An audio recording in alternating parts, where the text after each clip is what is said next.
आप सुन रहे हैं एजी एंटरटेनमेंट की धमाकेदार प्रस्तुति। Music by DJ Kanchan Raj, Hajipur Vaishali.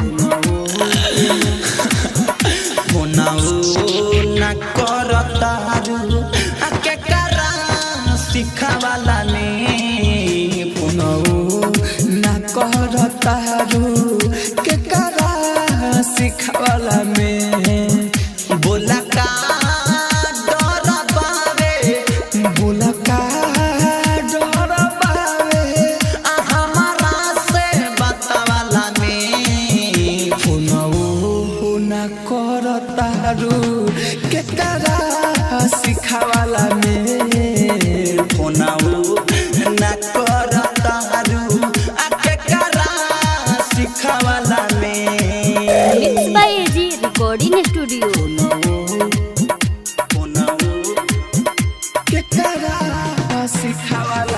DJ Kanchan राज,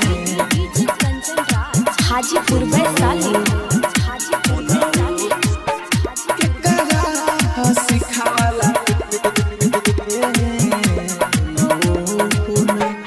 सोची के मनवा पागल भइल जाता हमारा हो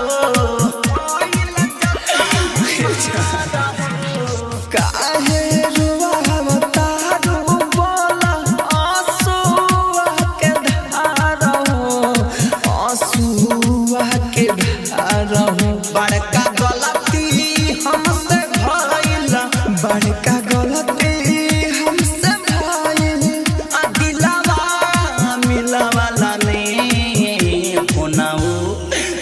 करतारू आके करा सिखावाला में फोनऊ ना करतारू के करा सिखावाला में। आप सुन रहे हैं एजी एंटरटेनमेंट की धमाकेदार प्रस्तुति।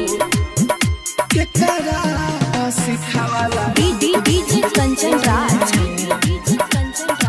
हाजीपुर वैशाली।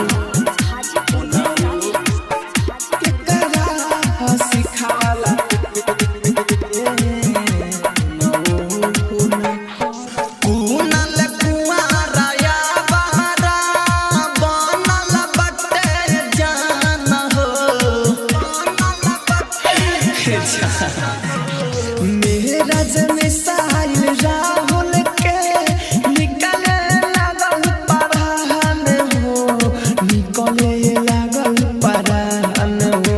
बोला का खुश रहबू बोला का खुश रहबू हमारा के रोवावाला में फोनऊ ना करतारू आके करा सिखावाला में